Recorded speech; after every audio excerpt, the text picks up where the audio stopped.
78% of suicide rates worldwide are men. What can we do to help them? I'm 40 and confirm that it's very hard to find/make new friends after mid-20s. Toss in the fact that I'm not into watching sports and it's just that much harder to even jump into a conversation, let alone make a connection. Real question: do men never compliment you, or are their compliments somehow less important? Do you compliment other men? As a woman, I compliment other women, friends, family, strangers, all of the time, and they me. I actually like female compliments better because I know they're genuine. Men compliment me sometimes, but most of the time it's followed by flirting, so there's an ulterior motive there, which is why I think most women don't compliment random men. If 7/10 of the men that compliment me have ulterior motives, it's safe to assume that men might take a compliment from me the same, even if I don't mean it to be such. My compliments to men are centered around men I know won't take it the wrong way. End late-stage capitalism that forces many to work in dead-end unfulfilling jobs merely to pay bills. I know it might seem weird, but try and take tools of suicide away from people. Women attempt suicide more than men, but men are more successful at it. Provide an environment that is conducive to emotional support and emotional needs. More team sports for varying skill sets, exercise, camaraderie, getting outdoors, take it as serious as you like, could definitely help. Less bias in child custody courts. I feel that Tyson Fury is a good example. Fame, success, and money aren't a cure. You can have thousands of friends, but that won't make you happy. You have to find your passion, but never forget that you're human. Don't shame people for crying either. We need to begin teaching boys in school about their emotions and show them that it's not gay to feel upset, it's literally science. Stop acting like to be a man means you have to be super tough, emotionless, testosterone-driven, dickheads to everyone you meet. If anyone on here is suffering from depression, you can text 741,741 and someone will text you back immediately. I know a lot of people are uncomfortable talking on the phone, especially in a depressive state, so this helps take that load off of you by being able to just text someone. It's a free service. Please know that your life matters. There's a group of guys who get together at a local club, but I can't really talk about it. We are not weapons. Stop training us to react as weapons. When all you have is a hammer, the world is full of nails. By allowing men to define their own masculinity and not imposing a toxic definition of it onto them that they don't fit within. Toxic masculinity hurts men too. Stop pressuring future generations of men to act a certain way because it makes them insane to comprehend emotions well, which is probably why men have the highest suicide rates. Interesting question. Now, to be fair, we don't just commit suicide more, we also commit murders far more often.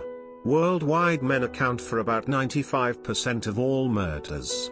If 95/100ths murders are committed by men, then 75/100ths suicides being them suddenly makes more sense. When it comes to killing, we're far more likely to do it regardless of the victim. Women attempt suicide more, men succeed more, and the violence of the attempt is often why. You're not gonna fix this if you ignore our penchant for violence as a group. And I say this as a man who's never committed an act of violence more aggressive than bonking my dog's head since I was in school over a decade ago. So to me there's two questions: how do we reduce suicides and how do we get men to be less violent? Working on either one will reduce men's rate of suicide, both would be great. Stop mocking them. Stop belittling them. Stop treating it as not an issue. All I really want is a hand to hold and an ear to listen. They don't even really have to respond back. I just want to unpack my thoughts and not be judged for them. Instead, whenever I do make myself vulnerable, I get punished or shunned. Mostly even. Please, stop seeing us as expendable. We are humans, with human emotions. To put it simply, society and culture as a whole has to return to more traditional values. However, some of these kind of values have been demonized these days. I really don't think it's as simple as calling for men to stop being called weak for showing emotions. If you look at how things used to be and how they evolved and developed into how things are today, it shouldn't be too hard to figure out what went wrong. The problem is that even just acknowledging these issues will be uncomfortable or even offensive to some, which is why I'm trying to not even give examples so the point isn't derailed with buzzwords thrown my way. They need to learn how to love. Not make it such a stigma for men to voice how they feel. An important detail I think is being missed in most of these responses, and in the headline stat itself. 78% of successful suicides are men, however suicide attempts are 3 to 4 times higher in women. Men aren't more suicidal, just more efficient in carrying it out. Better access to mental health services. And 100% are people like us. Let's help everyone too. I would have to say that toxic masculinity and societal expectations probably account for at least 75% of them. If we can start to kill off that thinking, we would probably see a significant reduction. Get me out of this nerve pain frown. I think that depends on the type of person the men are. I'm a very social man, but currently have a broken leg, so I can't really socialize. My mental health has been plummeting very fast because of this. But I know some guys like my brother despise anyone that even thinks about having a life, and I'm stuck with him for the time being so he doesn't get me out. So you can imagine I contemplated it sitting here for nearly 2 months already and still needing the surgery to recover. But I felt like anyone that's not my brother. Yes, we need a good bit of socializing. My favorite thing is sitting on the benches inside Walmart and talking to the elderly. Tried sometime. Maybe learn English. Encourage your male friends to see a counselor. My guy friends looked at me like I was nuts when I told them I was seeing one. I guess in their eyes it seemed less manly. There was a comedian, I forget who. He did a bit about the voice in the back of many men's minds whenever they consider saying / doing / buying anything that doesn't conform to traditionally masculine stereotypes. Effort G. His point was that toxic masculinity was so bad that if a man so much as considered buying a tropical cocktail, for example, that he'd hear that voice and feel judged, stigmatized. So yeah, if we could do away stereotypes that certain behaviors aren't manly, that'd be a start. Eliminate the human race so suicide rates drop to 0. Compliment men more. Not just a quick good work when they do a job well, or an impressive when they show you an accomplishment of theirs, but compliments that reflect upon them personally, not just their deeds. Tell them that their eyes are beautiful, that you admire their steadfast personality, or that you're simply astonished by their brilliance. Also, simply telling them that you're proud of them goes a long way. Don't lie, but be more open with them about what impresses you about them.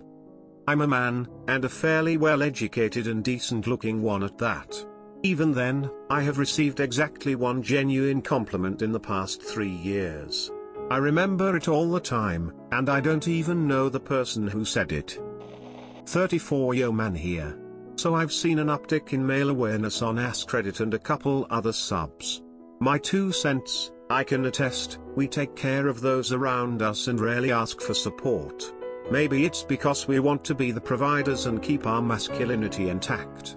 But I think this is the general consensus. We have to be macho because society requires it.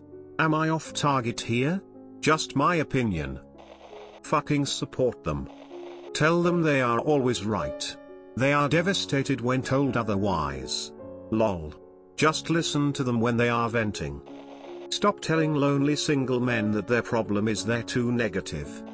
Provide universal health care, including mental health treatment. Out-of-pocket therapy costs $50 to $200 per session. Psych meds that even out manic phases that lead to psychosis can be hundreds of dollars a month. Bonus points, this also helps suicidal women. Mom of 2 teenage boys here. I try to get my boys to talk about how they feel as much as possible. When they express emotion, frustration, depression, etc. I listen. I ask if they want my take on the situation and offer it when asked. More importantly, My husband is vocal with his emotions, has cried in front of them, and he has never been knocked down for showing his heart.